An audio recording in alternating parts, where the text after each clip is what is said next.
My name is Mia Carter. And I never imagined that turning 18 would feel less like a milestone and more like the opening act of a nightmare. From the moment I woke up that morning, sunlight sneaking through the blackout curtains of the Whitman Estates guest suite, I sensed something was off. Not because the house smelled any different, or because my lavender-scented music box. The small token Mrs. Whitman gave me on my 16th birthday sat crooked on the nightstand. But because for the first time in 3 years, I truly felt alone. I'd spent my adolescence bouncing through the foster system, scraping by on hand-me-downs and hope, until the Whitmans plucked me out of foster care at 15. They told me I was one of their own, gave me a bedroom, painted the same soft purple as my music box, paid for private school tuition, violin leçons, even family vacations. But deep down I knew that nothing in life was free. And free was exactly what I was about to lose. That morning, Mrs. Whitman's text arrived before breakfast. "We're so proud of you. Mia. See you at the grand family brunch at 11. I stared at my phone like it was a poison pill. A grand family brunch in the Whitman world meant linen tablecloths, crystal flutes, and a guest list heavy with their philanthropic associates, people who'd never met me, but adored photos of me on their glossy Instagram feeds, pictures carefully staged to showcase their generosity. I slipped out of bed, my heart hammering. I dressed in the jeans and hoodie uniform I'd secretly preferred for years, but swapped the hoodie for the pale lavender cardigan Mrs. Whitman had insisted I keep for special occasions. I tucked the music box into my backpack, the token's cracked porcelain humming faintly against my books. The tiny ballerina inside was frozen mid-spin, her painted lavender dress chipped at the edge, just like my trust in this family. I met Mrs. Whitman in the foyer, her silk scarf tied in a perfect bow, pearls at her throat. "Happy birthday, darling," she cooed, enveloping me in a perfumed hug that made me want to gag. The air smelled like roses, and something metallic beneath it, an undercurrent I hadn't noticed before. As I followed her through the marble halls, my boots echoed against the floor. Portraits of the Whitman lineage lined the walls, founders of banks, charity board chairs, country club presidents, all white, all smiling through oil paint, all dead. None of them looked like me. None of them knew me. Yet here I was, about to sit at their table as though I belonged. The brunch was a tableau of excess. Servers in black ties glided between tables, offering mimosa refills from silver urns. Derek Whitman, their son, sat next to Claire, his twin. They could have been models for a luxury magazine spread matching designer outfits. Blonde hair, and smiles brighter than the chandelier light. Claire glanced at me as I sat across from her, her eyes cool but curious, like an audience member inspecting a new performer. I forced a polite smile, tucked my hair behind my ear. I wanted to believe this was real years of warm meals and whispered reassurances, but I felt too hollow to pretend. When the last toast settled into silence, Mrs. Whitman leaned forward. "Mia, sweetheart," she began, voice soft but steely. "Today isn't just about celebrating your coming of age. It's about discussing your purpose in our family." The words dropped into my chest like a hammer. I blinked, focusing on the perfect swirl of whipped cream atop my pancake. I heard gasps from the table behind mine. My fork clattered on the plate as I realized this was the moment I'd always feared but never dared imagine. The real reason they'd kept me close, watched me grow, and invested in college funds wasn't love. It was utility. Mr. Whitman produced a leather folio, one I recognized from his meetings with real estate clients. He opened it to reveal charts and medical reports stamped with my name and photos, genetic compatibility analyses, fertility screening results, all conducted without my informed consent. The kind of tests he could force because I was their foster child. "Claire cannot bear children," he said, voice as measured as if discussing a property sale. "We chose you specifically, Mia, because your profile matches hers in every meaningful way." Claire's face flickered with something desperation, regret. She looked away. The music in my head stopped, and I heard only my own pulse. I rose, chair scraping, nausea twisting my stomach. "You treated me like family," I whispered, voice cracking. "I trusted you, Mrs." Whitman's eyes softened for half a beat, then hardened. "We saved you from the streets," she countered. "And now you owe us." The final syllable cut like broken glass. I tasted blood on my tongue, not mine, but something darker. I backed up until my knees hit the banquette. I saw Derek's hand twitch, as though he wanted to stop this but was glued in place by fear or loyalty.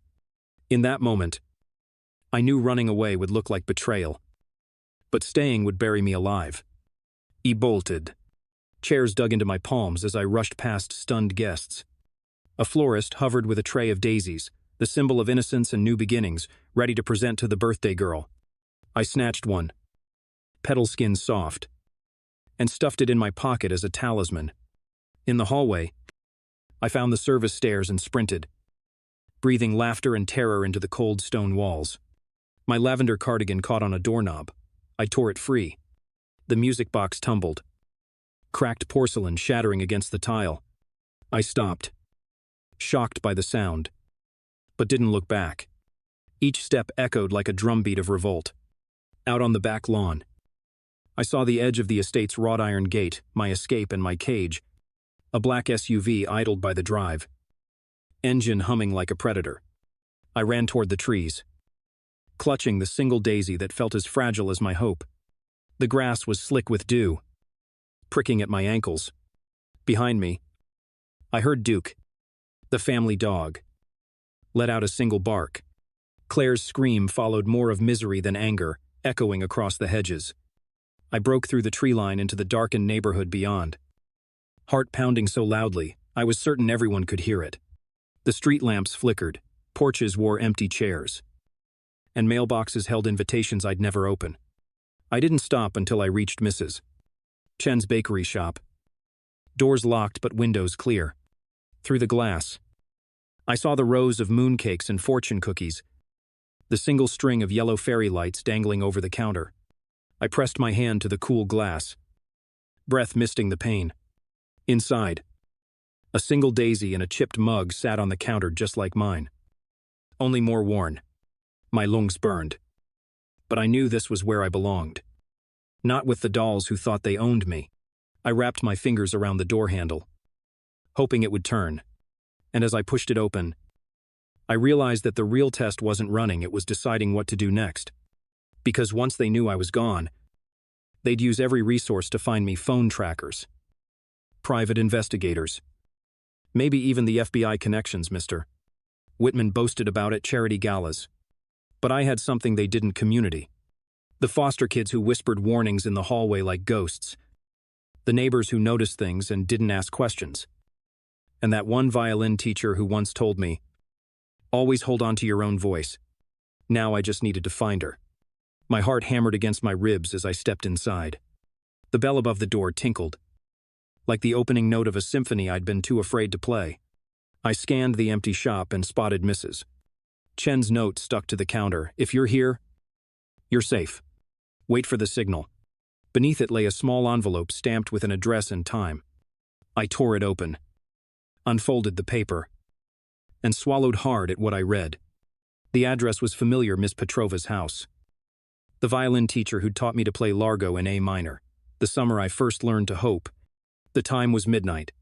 I tucked the daisy into my hair and slipped the envelope into my pocket. Outside, the street was silent, but I could feel a storm brewing, one that would wash away everything they thought they owned. My lavender cardigan lay in tatters back at the mansion. The music box lay in pieces. But I had a new string to play, a melody of justice and survival. And as I stepped back into the night, I knew this was only the beginning, because when dawn came, I would face them not as a frightened foster kid, but as Mia Carter, their reckoning. When the clock struck midnight, the city breathed a softer kind of quiet, one edged with possibility and danger in equal parts. I stood on Miss Petrova's rickety front porch, my pulse thrumming louder than the summer cicadas. The envelope Mrs. Chen had slipped me bore her scrawl and a single word: "Come." Inside, The address was familiar, Miss Petrova's modest brick house 6 blocks away, and though my legs ached from sprinting through dew-soaked grass, I felt an odd surge of relief. Here. At least, I knew someone believed me. Here. I could begin to fight back. Pushing open the door, I was greeted by a low glow from a single lamp in the living room. Miss Petrova, her hair streaked with silver. Her eyes still bright, behind wire-frame glasses rose from the sofa. The air smelled of polish and wood, mingled with the faint trace of lavender from my torn cardigan. She didn't ask questions. Instead, she handed me a mug of chamomile tea that steamed against my shaking hands. "I thought you might come," she said quietly. Her voice carried the weight of someone who'd survived storms far worse than mine. "You'll need this." I sipped, tasting honey and something bitter underneath the first flicker of courage. I unzipped my backpack and pulled out the cracked porcelain half of my music box. The ballerina's chipped skirt gleamed in the lamp's light. I traced the chipped lavender paint with a fingertip. They meant that to break me. I whispered, to remind me I was just a tool. She nodded, as though she'd known exactly how that small piece of broken trust would cut. Behind her, a bulletin board was pinned with articles' headlines about missing foster kids. Photos of girls who'd vanished. At the center was a Polaroid of Claire Whitman smiling. Radiant labeled suspect in coercion ring. My throat tightened. The Whitmans weren't just greedy, they were dangerous. Miss Petrova moved to her piano and lifted the fallboard. "Music teaches you a lot about resilience," she said, fingering the keys. She played a chord largo in A minor, the same piece she'd taught me to master. My eyes stung. For 3 years, I'd poured my heart into those notes, believing each one brought me closer to a new life. Now, they felt like notes written in my own blood. She stopped. "We'll need more than courage. We need evidence. Allies. And a plan." She reached into her desk and produced a manila folder. Inside were scans of my emails to Tyler, the screenshots from Ryan's messages, and a rough transcript of the secret recording I'd captured in the restaurant. My hands trembled as I flipped through. "I wish I could have helped sooner," she said softly. "But you escaped on your own. That's the hardest step." In the following hours, we mapped our strategy under the hum of a single desk lamp. We labeled every document, assigned each piece of data to a potential lead, Olivia Reyes, my old high school classmate turned civil rights lawyer, Agent Ramirez. The FBI liaison, Miss Petrova, had once discreetly helped on a human trafficking case, Sophie Delgado, a survivor-turned-activist who'd built a nonprofit for girls trafficked through foster homes, and even Mrs. Chen, whose bakery network could discreetly pass messages in safe houses along wind-whipped city streets.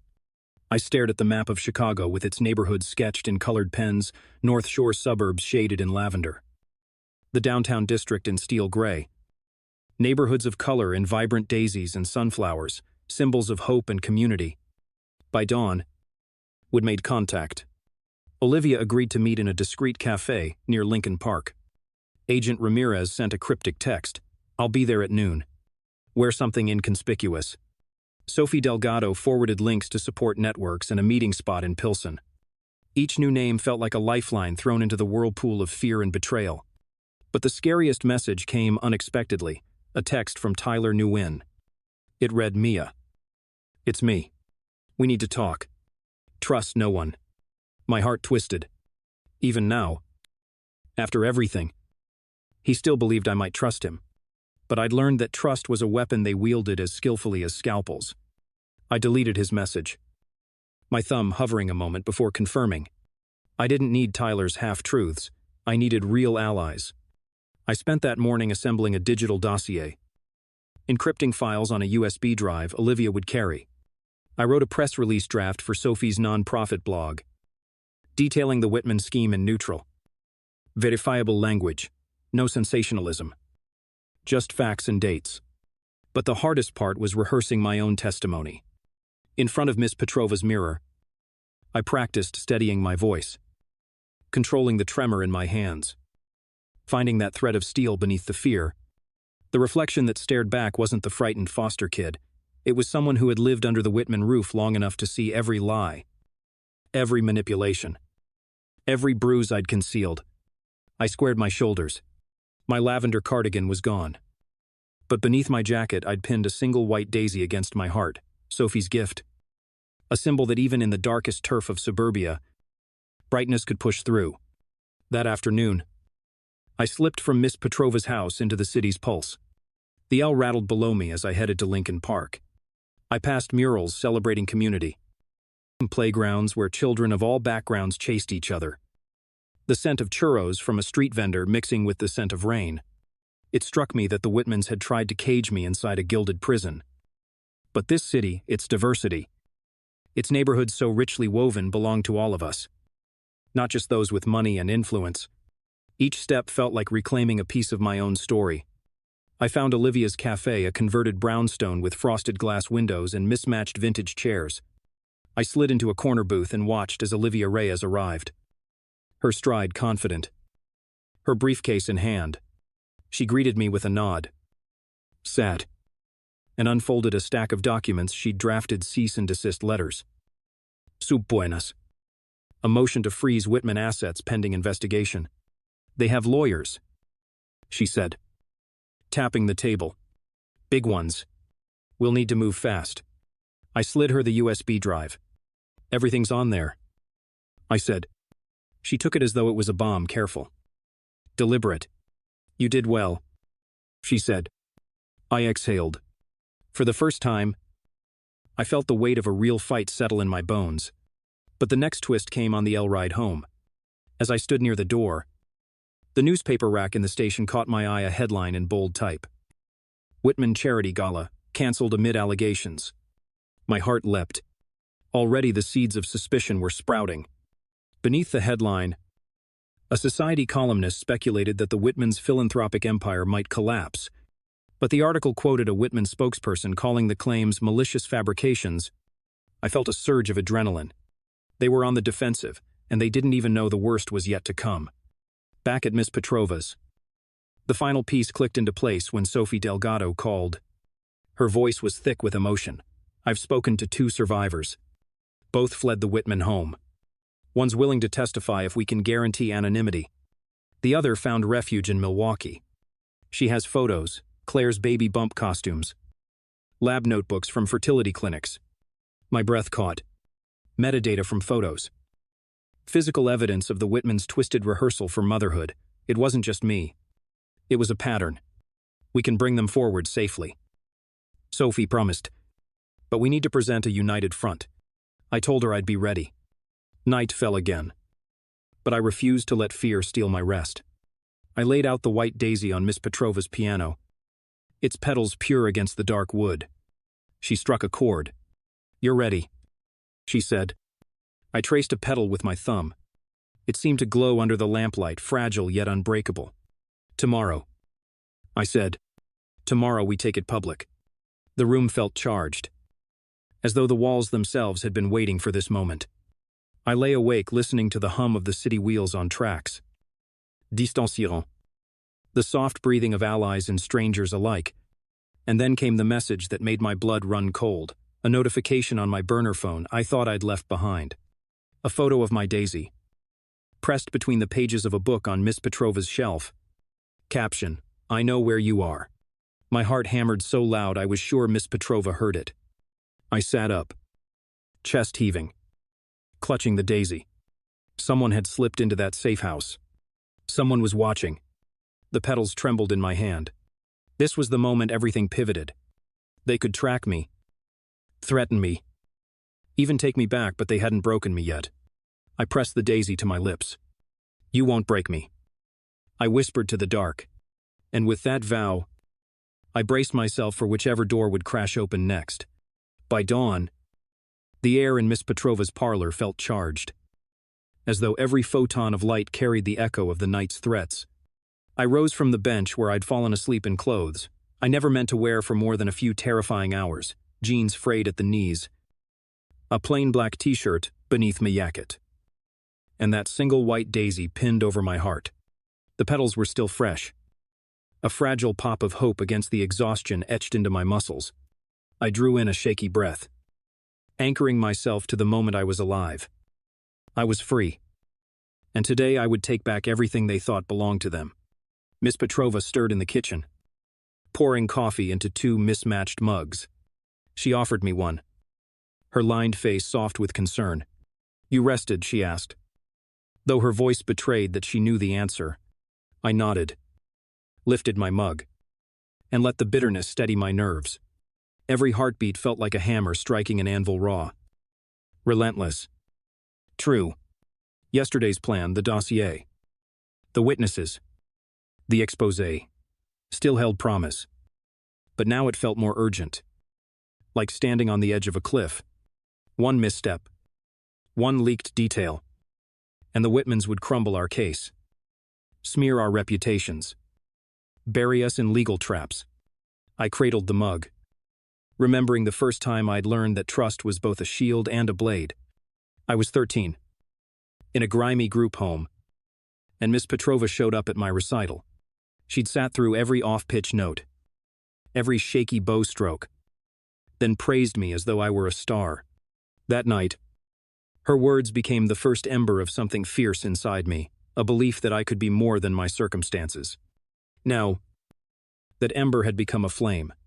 I set the mug down. "Let's do it," I said, voice low but firm. "Today, they go public." We retreated to her study, where the walls were lined with leather-bound scores and aging social work texts.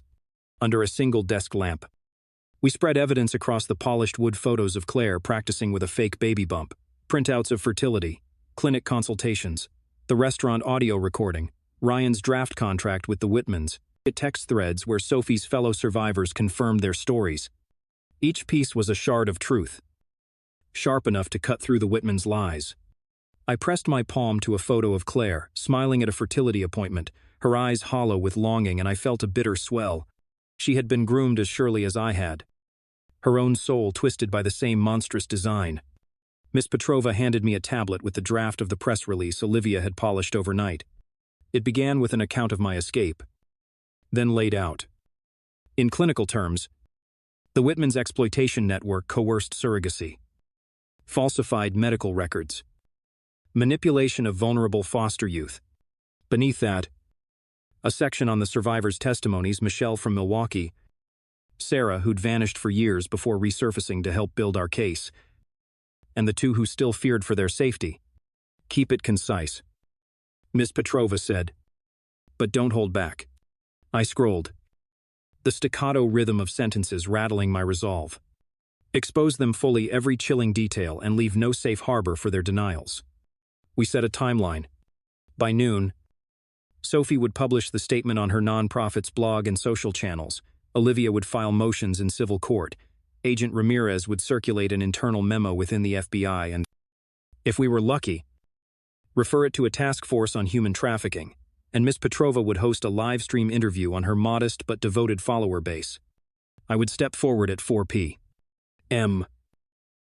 at Sophie's community center to recount my story in person. The plan felt so precise it could have been drawn in chalk on a board, yet I knew every plan had a flaw, hidden or obvious. The Whitmans had influence, money, a cadre of lawyers ready to discredit me. If they leaked my location, I could be pulled back by legal orders or worse. But if I didn't press forward, I would spend my life running. At 11:30, I slipped out to meet Sophie Delgado at Pilson's community workshop space, a converted warehouse with graffitied walls that spoke of resistance and resilience. Sophie greeted me like an old friend, her presence magnetic, her words infused with hard-won compassion. She'd assembled a small crew, a videographer who'd discreetly captured my statement for their channels, a couple of volunteer escorts to guide me through the street if need be, and a few activists with placards reading "Protect Our Children and Justice for Foster Youth." The daisies on their posters mirrored the one pinned to my chest. I felt a surge of solidarity so powerful it made my knees tremble. This city belonged to all of us, and these allies were staking their lives on the truth I carried.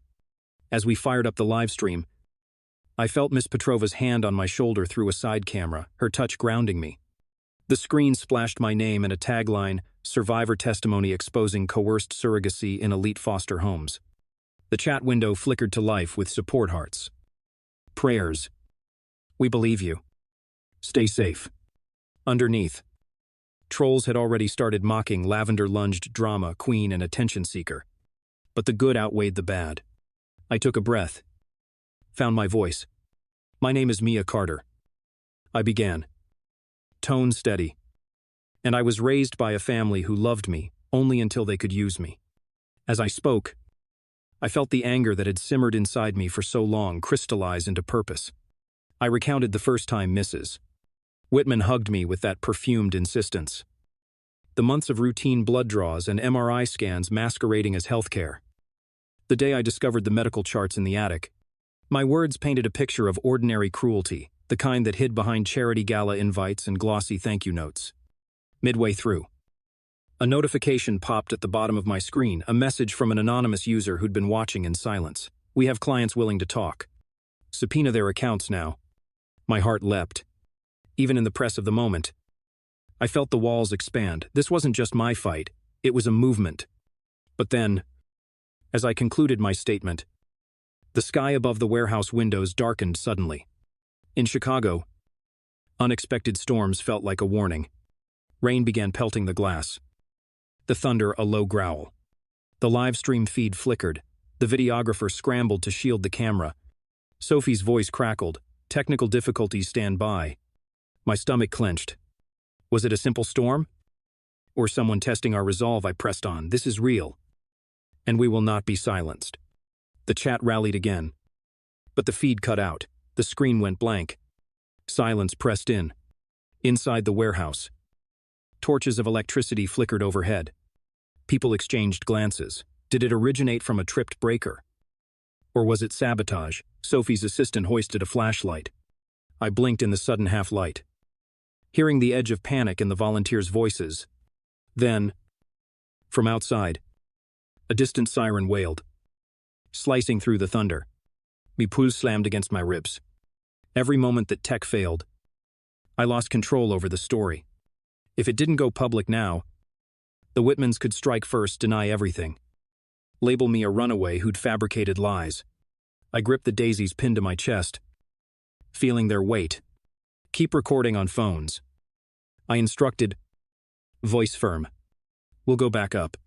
But even as I spoke, I knew the storm wasn't the only threat.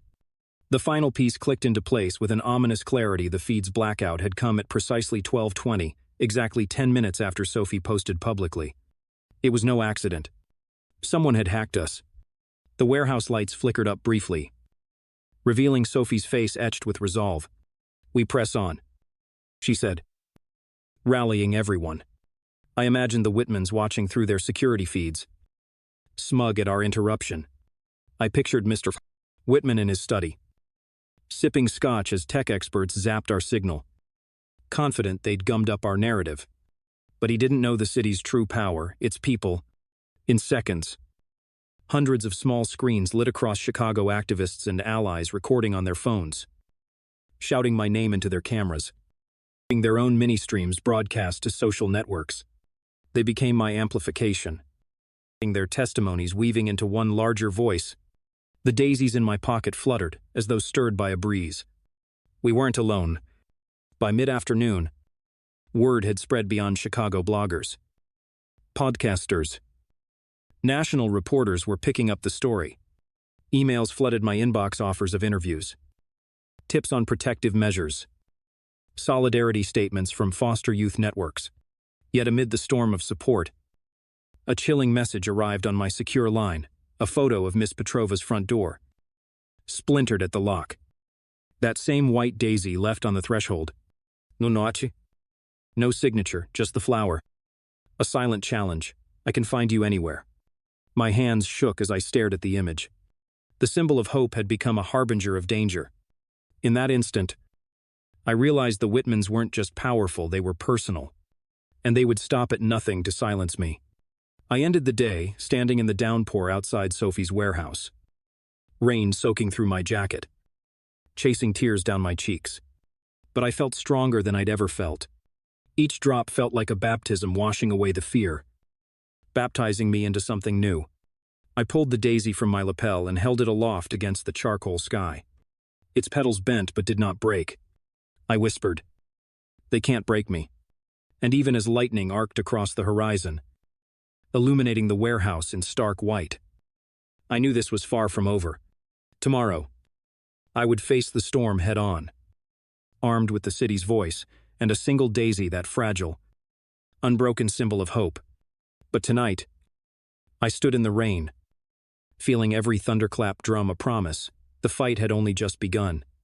The next morning, the sun rose over Chicago in a muted haze, as though the city itself carried the exhaustion of the previous night's storm. I woke on Sophie Delgado's couch, stiff and damp from the rain-soaked jacket I'd refused to shed. The daisy I'd held firm against the thunderclap lay on the coffee table, petals slick with water and somehow more vivid, more alive. I sat up, heart still hammering, and peeled back the layers of uncertainty that had crept into my dreams, the image of Claire stepping through the shattered door of Miss Petrova's house, the echo of my own voice, brittle with terror as I pressed go live, the chilling photo on my secure line. There was no time to linger in the shadows of fear. I had a court date at 1 p.m., a preliminary hearing to seek a temporary restraining order against the Whitmans and to freeze the estate's assets pending full discovery. Everything we'd built testimony, evidence. Alliances hinged on my ability to stand before a judge and tell the truth without crumbling. I dressed quickly, dark jeans, a simple white blouse, and a charcoal blazer that Olivia Reyes had lent me. She'd arranged for a car to pick me up, an unmarked sedan rather than a press-worthy limousine to avoid attention. My phone buzzed with messages of solidarity. Sophie's team had tracked the warehouse saboteurs to a private security firm linked to the Whitmans. Agent Ramirez had confirmed an internal inquiry. 2 more survivors had come forward with diaries and voicemails documenting their grooming. Each ping was a lifeline, but also a reminder of the stakes. I filled a travel mug with black coffee and pressed my palm against the chipped music box ballerina in my backpack pocket, the only piece I had left of my old life. Its lavender paint was almost gone, but I felt its weight, an anchor to the truth I carried. The sedan wound through streets still glistening from the rain, passing murals of jazz legends and activists who had reshaped this city long before I was born. I watched those painted faces in the rain-spattered window, thinking about how history repeats itself when power goes unchecked, how privilege can corrupt compassion. I thought of Derek Whitman, the perfect son with the perfect life, smiling in photos beside Claire, playing surgeon in glossy magazines. My mind flicked back to our last encounter at the warehouse livestream, how his hand had twitched when he saw the evidence. I couldn't be sure, but I sensed a fracture in his loyalty, like a crack in ice that might give way. I tucked that hope in my pocket, right next to the chilly late-autumn breeze that trickled in through the partly open window. At the courthouse, the weight of tradition pressed down on me, high marble columns, stern portraits of judges whose robes had never touched the bloodied threads of survival. The security guard at the metal detector gave me a nod of sympathy as he waved me through. Inside, reporters clustered at the entrance to the courtroom, their lenses clicking like a swarm of mechanical insects. Olivia met me at the door, her expression steely. "You ready?" she asked. I forced a smile and adjusted my blazer. "Let's do this." She guided me past the cameras and into the courtroom, where the bailiff called the session to order. The judge, a woman with silver hair and kind but assessing eyes, reviewed the filings. She looked at me as though she saw more than a scared teenager. She saw a person forced into extremes. Olivia rose and presented our case that the Whitmans had engaged in coercive surrogacy, falsified medical records, and abused their parental authority to exploit vulnerable foster youth. She laid out the evidence with forensic clarity: the fertility clinic emails, time-stamped forgeries, the restaurant audio where Mrs. Whitman's voice equated my womb to family inventory, the video of Claire practicing maternity clothes in the attic. Each exhibit sent a ripple through the courtroom. Journalists scribbled furiously. The Whitman's attorney, in expensive suit with a practiced smirk, rose to object, calling it hearsay, salacious, irrelevant to the petition. The judge silenced him with a look that said she'd heard enough. Then it was my turn. I stood, heart pounding so fiercely I could hear it ring. I faced Claire in the gallery, her posture rigid as though she were a porcelain doll, and Derek beside her, hands clasped, eyes flickering with something I couldn't name. The gallery behind them was filled with hired witnesses, county officials who dined at Whitman fundraisers, social workers who took donations in exchange for case dismissals. I inhaled, felt the gravity of every foster child whose name I carried. "Your Honor," I began, voice trembling at first, then level as I forced calm around the fear. 3 years ago, I walked into this family's home thinking I'd found a forever. Instead, I discovered I was a commodity. I recounted the pattern: Sarah's disappearance, Michelle's secret flight to Milwaukee, Jessica's bruise pattern diaries. I spoke of the broken music box, the lavender petals glued onto job applications, the daisy on my lapel that had become both shield and warning. I watched the judge as I spoke, and saw compassion ignite in her eyes. When I finished, the courtroom held its breath. The judge pounded her gavel. "Based on the evidence presented," she said, "I will grant a temporary restraining order against Elizabeth and Richard Whitman and freeze the assets of their estate until a full hearing. Additionally, I am appointing Ms. Carter, a guardian ad litem with limited powers to protect her from unlawful coercion." The word coercion hung in the air like lightning suspended over a dark lake. The Whitman attorney's face had gone pale. Claire sat unmoving, lips pressed in a thin line. Derek's jaw clenched. I felt a shudder of victory, tempered by the knowledge that the Whitmans would not vanish quietly. Outside the courtroom, reporters bombarded Olivia and me with questions. "What does this mean for your safety? Can you speak to the survivors who stepped forward? Will you press criminal charges?" But I slipped past them, guided by Sophie's volunteers to a waiting SUV. As the doors closed, I realized one thing: validating the truth in a courtroom was one battle. But changing the public narrative, keeping the momentum before the Whitmans' PR machine could reassert control, was another. The daisies on Sophie's posters, the flicker of solidarity in social feeds, the growing online tributes to survivors, these were the glow in the darkness I had to nurture. By late afternoon, my phone buzzed with a notification from a secure chat. Confidential tip: Claire Whitman to appear on local morning show tomorrow. Topic: misunderstood foster exchange. The insidious spin was already in motion, portraying the restraining order as a misunderstanding, painting me as a troubled runaway who misconstrued a generous offer of family planning assistance. I felt my chest tighten. This was exactly what I'd feared: a twist of the truth to recast predator as philanthropist. I typed back to Sophie and Olivia, "We need a counter-narrative." They responded almost instantly, Sophie mobilizing grassroots ads on bus shelters near North Shore, Olivia drafting an op-ed for a major city newspaper, Agent Ramirez leaking a tip to a respected crime reporter who'd covered human trafficking rings. That evening, I returned to Miss Petrova's house. She opened the door with that knowing look. "They made the ruling." "I saw it online." I nodded, pulled the daisy from my lapel and placed it in a small vase beside her piano. Its petals trembled but didn't wilt. I traced a finger along the chipped edge and felt the fragility of hope in the hard edges of truth. Miss Petrova poured hot water over green tea leaves, and as we sipped in silence, I realized how isolated moments of calm could feel when the storm raged on every side.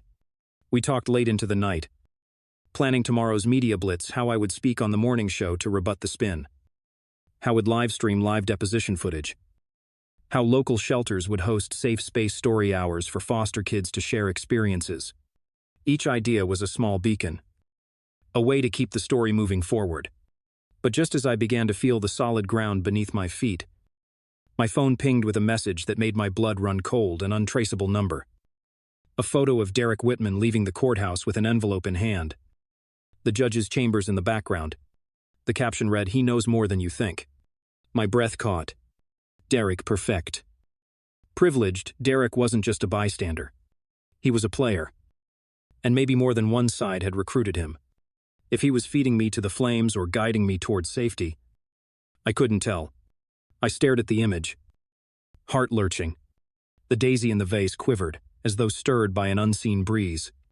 I realized then that every ally, every stranger who joined our cause, carried within them their own doubts and secrets. Trust remained both weapon and shield. I set my mug down, feeling the warmth drain from my fingers. Tomorrow's fight would need more than evidence and solidarity. It would require reading between the lines of every gesture, every handshake, every well-timed smile. I looked at Miss Petrova, whose hands were folded patiently in her lap. "He's involved somehow," I said, voice barely above a whisper. She nodded. "Then we find out which side he's on." Outside, the night deepened, and the daisy's petals caught the last glimmer of lamplight, like a signal fragile yet unbroken.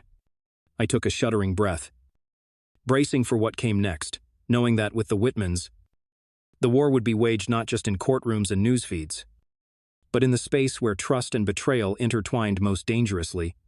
And somewhere in that tangle lay the answer that would decide everything. I woke before dawn, the pale light filtering through the curtains like a promise I wasn't sure I trusted. Last night's revelation that Derek Whitman might be more than just a bystander had unsettled me in a way nothing else had. All day long, I'd watched the bloom of that white daisy in the vase beside Miss Petrova's piano, first upright and proud, then wilted at the edges.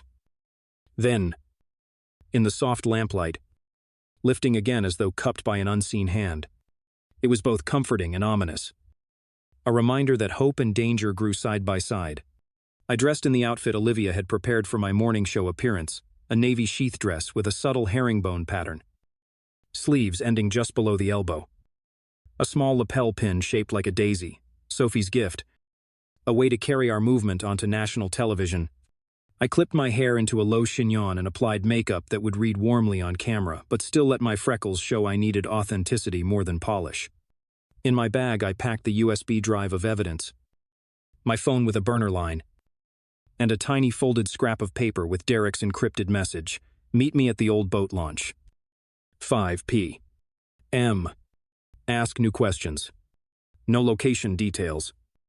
Nothing except that it made me pulse with equal parts dread and possibility. On the drive to the studio, the city seemed to bristle with electricity. Banners for the morning show waved in the wind. Camera crews setting up lights outside. I felt the weight of every eye that would soon turn to me, the survivors who'd placed their trust in my voice, the journalists hungry for new angles, and the Whitman's team investigators in crisp suits, waiting to pounce on any misstep. Agent Ramirez had texted security detail in place. "Don't stray from the path." Olivia had outlined bullet points for the live interview, telling me what to say if they tried to bait me about my past mistakes. Sophie's latest update had come in just before I left, supporters organizing safe watch points around your route home. It felt like building a fortress of glass, strong, but transparent. Every move visible. Backstage, I heard the producer's voice crackle over the comm, "Stand by in 10. Carter." The makeup artist touched up my mascara. My heart felt like a trapped bird. Yet beneath it all, I felt something fierce, the memory of all those forced checkups in the Whitman's mansion. The silver needles glinting under fluorescent lights. The clinical tone of Mrs. Whitman when she explained I was perfectly matched. I'd carried that recoil of betrayal in my bones ever since. Now I would speak that truth into millions of living rooms across the country. I inhaled deeply, steadying my nerves. This is for every girl who was ever told her body was someone else's property. I whispered to myself, touching the daisy pin. The studio lights snapped on, and the cameras rolled. The host, a smooth anchor in a crisp suit, welcomed me. "Today we have a brave young woman who's speaking out against one of America's most elite families." I felt his words vibrate through my chest. When my turn came, I stood, shoulders square, voice calm but resonant. I recounted the Whitman's story, my story, the forced medical tests, the plan to harvest my womb, the 3 foster girls who'd vanished before me. I held up my music box ballerina, whose dent spoke of my broken innocence. I showed them Claire's lab coat photos, the fake pregnancy ultrasound images with my name blacked out. The host probed gently. "What do you want people to know?" I answered. "That exploitation doesn't always lurk in shadows. Sometimes it hides in charity galas, in donor lists, in those who preach the gospel of saving children." I watched the host's eyebrows lift, felt the camera linger on my daisy, pin our symbol of solidarity. After the segment aired, social media exploded. Clips of my testimony circulated with hashtags like #MyBodyMyTruth, #BreakTheCycle, Daisy Rebellion. But within an hour, The Whitman's PR machine kicked in carefully worded tweets, labeling me as unverified and potentially unstable. Quotes from paid influencers praising the family's long-standing philanthropy. I felt that familiar knife turn of gaslighting one moment. The world believed me. The next, it questioned my very sanity. My phone buzzed nonstop supportive messages. Angry threats. Invitations to speak on podcasts. Anonymous tips warning me to hide. I realized the battle for hearts and minds was as brutal as the one in a courtroom. Determined not to cede ground, I headed straight from the studio to Sophie's community hub, a repurposed art gallery on the south side, where volunteers were printing posters, sewing daisy patches onto jackets, painting murals of lavender petals across plywood boards. I moved among them, handing out daisy pins, lending my voice to pep talks. Keep pushing, keep painting, keep talking. Watching them generate hope out of fear gave me a surge of purpose. It reminded me that change was built brick by brick, story by story, that the power of many could pierce even the thickest fortress of privilege. But the real test came that evening. At the old boat launch by Lake Michigan, the place Derek had named. It was a desolate stretch of cracked concrete and dead grass, where the wind off the water cut like a blade. I wrapped my coat tighter, my daisy pin hidden beneath the lapel. I arrived late, footsteps echoing as I scanned the darkness. The docks were empty. My phone whispered Derek's text came from this location. He's here. I walked to the edge of the pier, the city skyline glittering behind me. My reflection wavered in the black water. I imagined him stepping out of the shadows, sweet-faced Derek. Surgeon's hands. Son of monsters. A shape moved behind me. I spun, heart leaping ready to run, but saw only a crumpled envelope on the ground. I picked it up, fingers trembling. Inside was a single Polaroid Derek and Claire, arms wrapped around each other in front of the Whitman mansion. Both smiling at the camera, but the daisy pin on Claire's lapel was identical to mine. How many insiders had these symbols now? On the back of the photo was a message in neat script. Trust your instincts. I'll explain everything tomorrow. 10 a.m. Magnolia Cafe. No signature. No date. Just that cryptic promise. I looked out across the water. Rain-slick breeze, stealing the warmth from my face. The envelope felt heavy in my hand, both a lifeline and a noose. If Derek was playing both sides, feeding the Whitmans information while feeding me, hope I could be walking into a trap.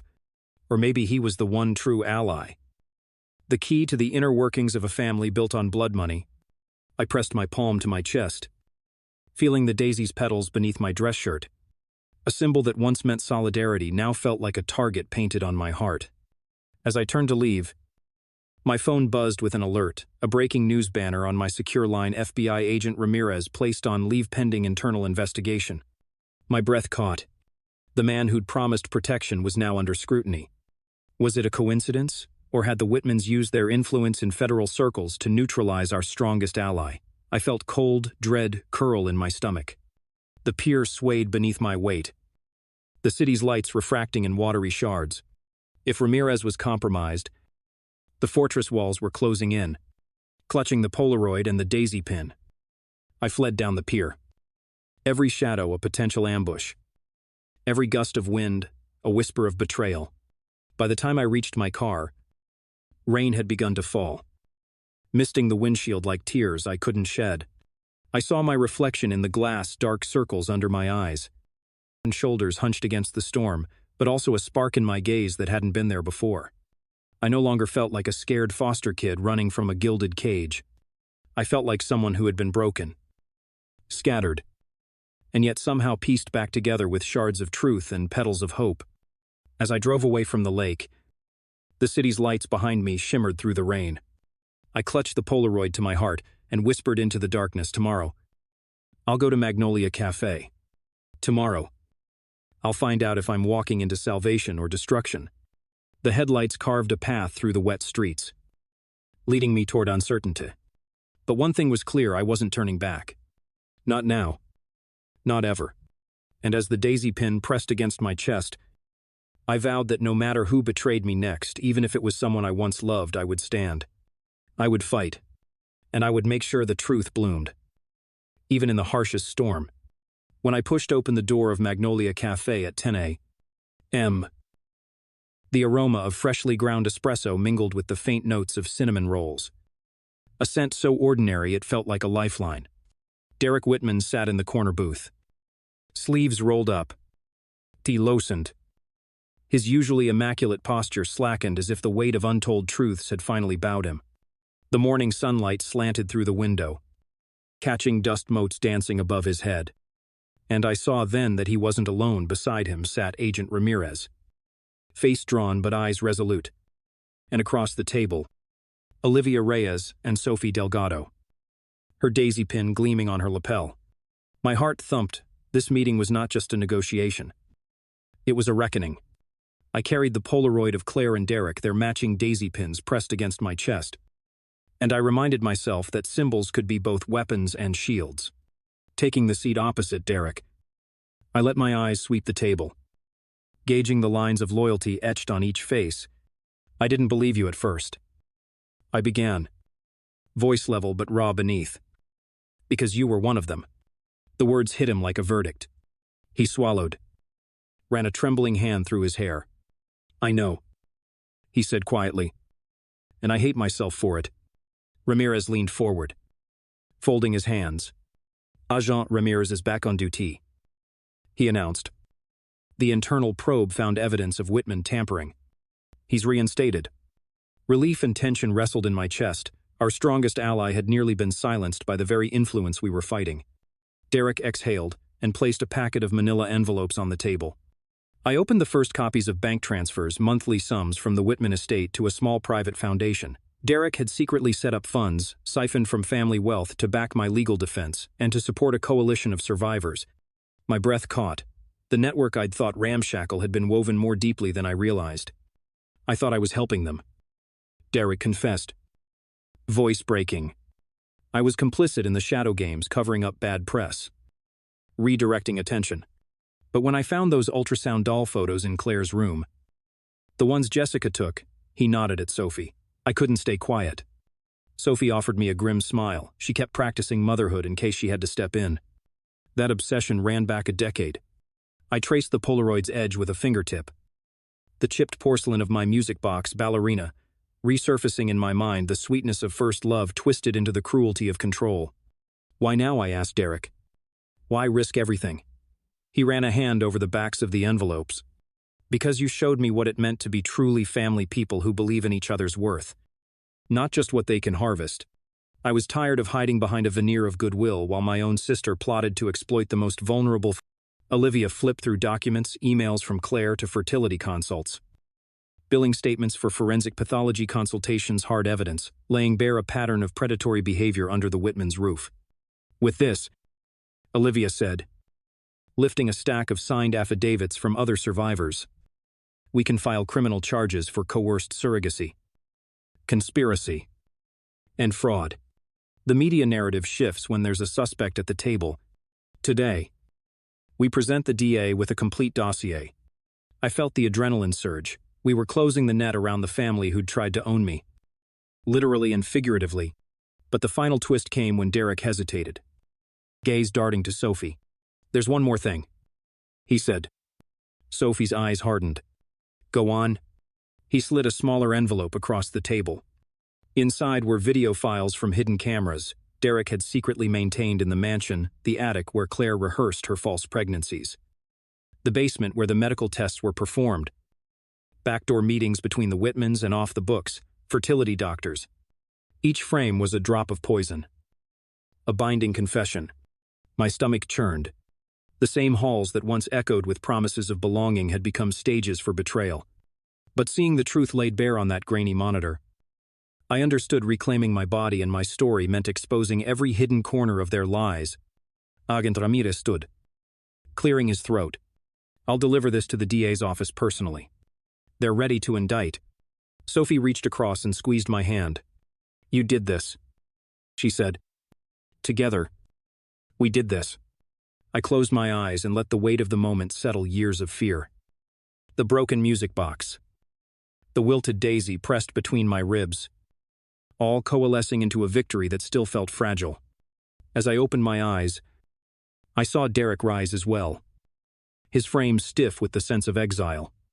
"I'm done with my family's sins," he said, voice echoing. "I'm here to make amends."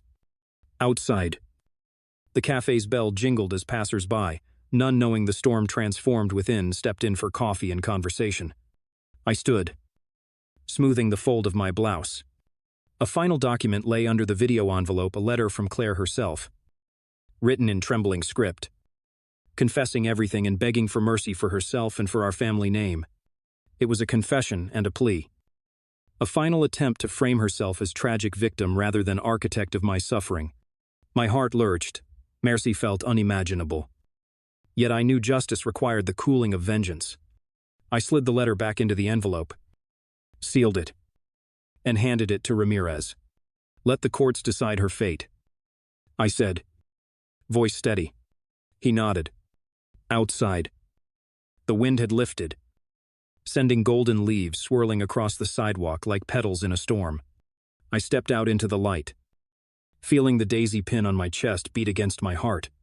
Behind me, a world shifted, the Whitman dynasty in freefall. Survivors finding voices. A city confronting privilege in its white suburbs and its forgotten corners alike. And yet, as I walked away from Magnolia Cafe, my footsteps echoing on cracked pavement, I knew the fight wasn't over. The planted seeds of reform needed tending. The voices of foster youth needed amplifying. And the question of what family truly meant would echo long after the headlines faded. I pressed my palm to the daisy pin, petals worn but unbroken, and whispered to the wind, "This is just the beginning." Story 2. Cole is my name. And for 28 years I thought I understood what family meant. Picture a postcard suburb just north of San Diego, white siding that never seemed to peel. A porch swing that complained whenever you pushed too hard. And a golden retriever named Dusty forever shedding on the welcome mat. From the sidewalk we looked flawless, 2 smiling parents. 2 boys. 1 dog. Step inside and perfection warped like a mirror left in the sun. I was the adopted son. Dennis and Linda Lennox had tried for a decade to conceive. The fertility gods said no until... Miracle of miracles. Ryan arrived 3 years after I did. The air in the house changed the moment my brother inhaled his first breath. Love didn't disappear, it simply tilted. Frames on the hallway wall filled with Ryan's gummy grin. One Christmas we swapped bedrooms so the baby could have more sunlight. I was 5. He was 9 months old. Adults kept feeding me, lines meant to soothe. "You're special because we chose you. Cole, being adopted makes you unique. Buddy." The lines felt like band-aids pressed over bruises still forming. By middle school, Ryan had the better bike, the louder birthday parties, the fresh from the mall wardrobe while I wore consignment store vintage. Dad's favorite joke at family barbecues was that I'd been their trial run. People laughed. I laughed too. There's a survival skill in rehearsing a smile before the joke lands. So I did the only thing that felt safe: excel. Straight A's. Debate team captain. Scholarship to a decent university in Seattle. When I asked my parents for help with room and board, Mom patted my arm and said, "We're tapped out after paying for Ryan's pitching coach." They had also just remodeled the kitchen. I didn't hate them. Indifference wrapped in loyalty is a subtler poison. Ryan, however, weaponized the hierarchy. Lucky they even kept you. He told me on my 16th birthday. That night I stared at the ceiling until dawn, wondering if I was a guest in my own life. Fast forward a decade. I'm fresh out of college, hustling in the tech industry, eventually founding a scrappy consulting firm. Nothing flashy, but wholly mine. Ryan flunked out of community college, curating 6-pack selfies on Instagram between bartending shifts. We traded obligatory holiday calls that sounded like strangers reading scripts. Then sickness crept in. Dad's mild stroke. Mom's early onset dementia. I arranged insurance, flights, specialist appointments. Ryan arranged bedside selfies captioned "Cherish every moment." Caring wasn't a contest. Yet somehow it always felt like one. 3 weeks after Mom's final lucid day, Dad followed her into silence. On a bright March morning, the estate lawyer, a wilted man named Wilcox, invited us to the reading of the will. Ryan breezed in late, sunglasses indoors, smelling like influencer cologne. Wilcox cleared his throat. To our beloved son Ryan, he read, "We leave the house, the cars, and the remaining savings, $740,000. He turned the page, eyes skimming for my name. My pulse waited. To Cole, our best wishes. No watch, no letter, not even a photograph stamped with "Remember when." Ryan exhaled like he'd won Powerball. Finally, he grinned. They recognized the real son. I didn't shout, didn't cry. I thanked Mr. Wilcox, walked to my rental car, and sat motionless until the sun slipped behind the courthouse. Anger would have been warmer. What I felt was a door locking forever from the inside. 3 days later, the universe dialed another number. "Mr. Cole Lennox," a woman asked. Her voice carried Manhattan polish and something urgent beneath. "I'm Diane from Worthington and Blaze, New York. We have news regarding the estate of George and Ava Lennox." My throat tightened. I'd never heard those names. They were your biological parents. A private jet crash over the Atlantic. No survivors. 2 weeks earlier, they had been quietly tracking my life, funding scholarships anonymously, purchasing patents that aligned with my fledgling company, cheering from shadows. They died with no other heirs, leaving everything brownstone in Manhattan, vineyards in Napa, a trust worth $42 million to the child they surrendered long ago. Shock didn't feel like fireworks. It felt like standing in snowfall without a coat. Too stunned to shiver, I flew east, sifted through legal documents and a lockbox of birthday letters never mailed. 7 pages at a time, I discovered they hadn't forgotten me. They'd only believed distance kept me safe. I moved into the brownstone and built a foundation in their honor, planning scholarships for kids like me. Ryan knew nothing until the day he rang the wrought iron gate. Eyes bloodshot, posture collapsing under debts and bad crypto bets. "Bro, I need a place to crash." He stammered. The marble stoop reflected his ruin back at him. For the first time in over a year, I spoke his name aloud. "Ryan." He blinked as if I were a hologram. I let him ramble market crashes, toxic loans. The old house sold off to cover losses. When he paused, I asked a single question. "Do you know who lived here before me?" He didn't. "My biological parents." I said, "They died after our parents. They left me their legacy. Letters, love, and yes, money." His confusion curdled into envy. "So you're just gonna watch me drown?" I thought of midnight ceilings and fridge magnets that never showed my face.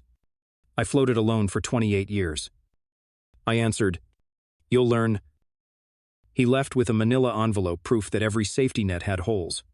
I watched him disappear into Manhattan traffic, wondering if heartbreak echoes louder in marble hallways or childhood bedrooms.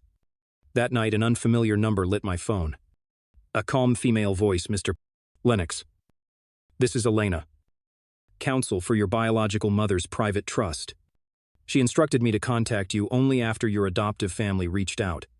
There's another matter. A lockbox in Santa Fe, and someone you need to meet." My pulse stumbled. "Who?" "Her name is Maria," Elena said gently. "She's your sister." The room contracted, past and future colliding like tectonic plates. I had spent my life classified as only child in 2 families, one by law, one by biology. The truth was neither. I booked a dawn flight west, heart thundering at the thought of another sibling. Another story I'd never been told. The desert smelled of dust and gasoline the morning I landed in Santa Fe. A thin pink dawn stretching over a horizon that looked like the edge of an old coin. I drove a rented Jeep toward Elena's office. Engine humming, mind rattling louder. Every mile felt like peeling back layers of paint on a door I'd never opened. Did I really want to know what waited on the other side? I pictured Dad Dennis sprinkling sugar on his cereal when I was 8. The same hands that might have signed papers to keep me as leverage. Not love. Sky broadened. Highway empty. And a road sign in chipped turquoise letters whispered, "Truth, or consequences 92 miles. I laughed at the omen, then swallowed it. Because the joke was on me, truth always has consequences. And they were sprinting to catch up. Elena met me in a sandstone atrium lined with photographs of Pueblo pottery circles inside circles. Patterns repeating until you couldn't tell beginning from end. She guided me to a small conference room that smelled of leather and cedar sap. Maria stood there. Dark hair in a loose knot. Hands shoved in the pockets of a denim jacket that looked broken in like a favorite song. For 3 full breaths we stared. Mirrors tilting toward each other. My pulse did a drum solo in my throat. She stepped forward first. "You must be Cole." Voice low. Almost relieved. I nodded. Too many words clawing at the same exit. We sat. She slid a faded photograph across the table, a cocktail party. Early 90s.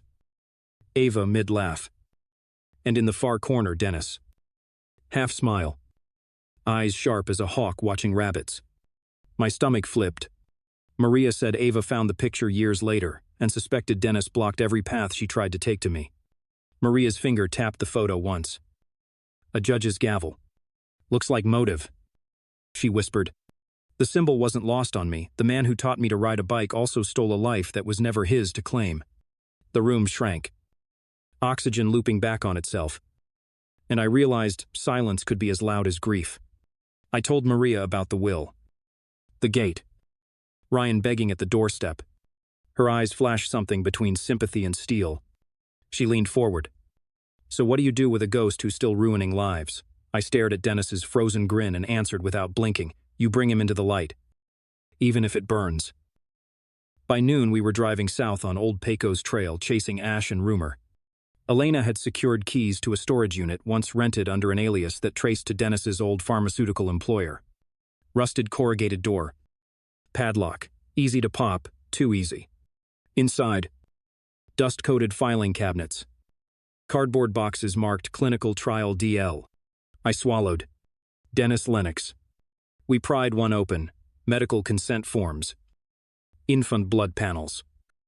Entire spreadsheets, cataloging babies placed in target households. My adoption file sat on top like a bad punchline. Pages showed Ava's original contact info crossed out in red pen. Replaced by a post office box that matched Dennis's personnel file. My throat went dry enough to scrape. Maria read over my shoulder. Her breath catching when she spotted her own surname in a different column, her existence logged. Then ignored. A thunderstorm cracked outside, though the forecast had promised sun. Desert rain hammered the tin roof like angry applause. We shoved evidence into a duffel. Hearts racing faster than the wind. Headlights flooded the doorway, white pickup. Company logo peeled off, but outline still visible. A man stepped out. Late 50s. Salt and pepper beard. Badge, hook glinting. He called. "Sites restricted. Hand over the documents. Corporate security." Or something meaner. "Adrenaline detonated." Maria whispered. Backdoor I nodded. Snapped photos of every page with my phone. Then hurled a metal cabinet down to block his path. We bolted through a side exit and into hammering rain that tasted like pennies. Tires squealed behind us. On instinct, I cut the power to the Jeep's lights. Fishtailed onto a service road. Engine screaming. Maria laughed a wild, terrified sound that somehow made me feel alive. She clutched the duffel to her chest. Mom said courage is fear that learned to pray. She shouted over wipers. The line carved itself into me. I wasn't sure I still believed in prayer. But fear had definitely learned my name. Sirens never came. But the question of who sent that guard rode shotgun the entire way back. Silent and heavy. Promising we weren't done. That night in a motel off Cerrillos Road. Neon buzzing outside, like angry cicadas. We spread documents across the bedspreads, 2 siblings, stitching together history under cheap LED bulbs. Patterns emerged. Dennis authorized off-the-books trials for an insulin patent. Ava had scrapped for safety reasons. He lost his job when the FDA flagged irregularities. 3 months later, he and Linda adopted me. Revenge wearing the mask of charity. Social trust twisted into a weapon. Maria traced timelines with her finger. He hurt her. Then tried to hurt you so she'd feel it forever. I thought of the porch swing, the creak that never quit, the way love in our house always sounded slightly off-key. I felt anger coil, but also a fierce resolve rising through the cracks like desert sage after rain. Ryan's voicemails pinged again. Bro, please call. Creditors freezing accounts. His panic suddenly read like karma footed by ghosts. I looked at Maria. We tell him. She shook her head. Truth is ammunition. Use it wisely. I realized inner strength isn't granite, it's rubber. Absorbing impact, then springing back sharper. I deleted the voicemail but saved the recording just in case. The motel clock flicked past midnight. Outside, a freight train wailed. Echoing loss. But also forward motion. I closed my eyes and pictured tomorrow lawyers. Headlines, maybe. Ryan's shocked face. And somewhere beyond that, a path to justice cut through layers of lies. The thought scared me so much it felt like freedom. And that's exactly where the next step had to start. The sun over Manhattan felt too bright the morning. Maria and I walked into the midtown offices of Hawthorne and Shaw. The whistle-clean white marble lobby echoing like a cathedral built to worship money itself. We carried the duffel, a relic of desert dust, now juxtaposed against polished chrome, and inside it the evidence of how one disgruntled chemist turned adoption into corporate sabotage. Our plan was brutal in its simplicity: file for a civil injunction. Leak the documents to a pair of investigative journalists who'd been circling big pharma malfeasance for years. Then let daylight do the damage. I should have been shaking. But a strange calm settled over me. Maybe power is just the moment you decide the worst version of the story won't be the last. The receptionist asked whom we were here to see. And for a second I choked on the name Dennis Lennox. It tasted like rust and betrayal, yet I said it anyway. Knowing each syllable was a fuse. The clerk checked a tenant list. Confusion splashing across her face because Dennis no longer had an office here. Just a forwarding address, Federal Holding Facility. Brooklyn. My pulse stuttered. Maria squeezed my arm hard enough to bruise. Her whisper, a flint spark. Someone moved faster. We pivoted toward the elevator. Documents suddenly 10 times heavier. And I realized the game board had been flipped while we were still arranging our pawns. Turns out Dennis had been arrested at dawn on unrelated securities fraud charges. Federal agents seized his remaining assets, including a safe deposit box that likely held duplicates of the same files we'd risked our necks to steal. That should have felt like justice. But it landed crooked.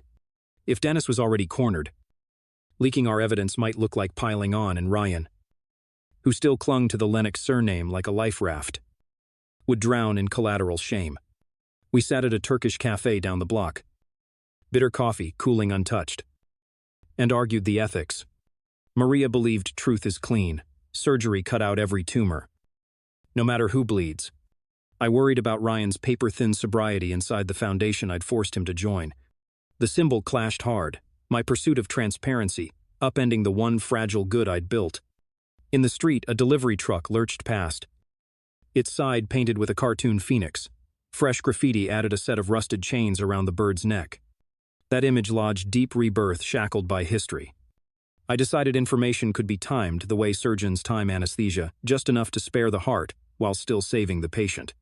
Maria called it cowardice. I called it strategy. We parted with an embrace that felt like signing a truce neither of us truly believed. And as I watched her disappear into the subway maw, I wondered how many versions of family could survive at once before the seams tore. Back at the brownstone, the foyer lights were off, but Ryan's silhouette sat on the bottom stair. Head in hands. Posture of a man who'd run out of exits. I braced for another plea. Yet his first words startled me. I called the rehab center you suggested. I check in Monday. He looked up, eyes raw but steady, and slid a pristine envelope across the parquet. Inside was his resignation from the foundation. Unsigned. I'm poison. Cole. The kids we're trying to help need mentors. Not cautionary tales. The humility felt real enough to hurt. But I wasn't ready to hand him absolution like a participation trophy. I told him about Dennis's arrest. About the files pointing to an adoption built on vengeance. Ryan's face morphed through denial. Grief. And something uglier, self-loathing, before landing on a question that sliced deeper than accusation. If he stole you just to spite Ava, What does that make Mom an accomplice? Or collateral? I had no answer. And the silence between us pinned us to the floor like gravity dialed up.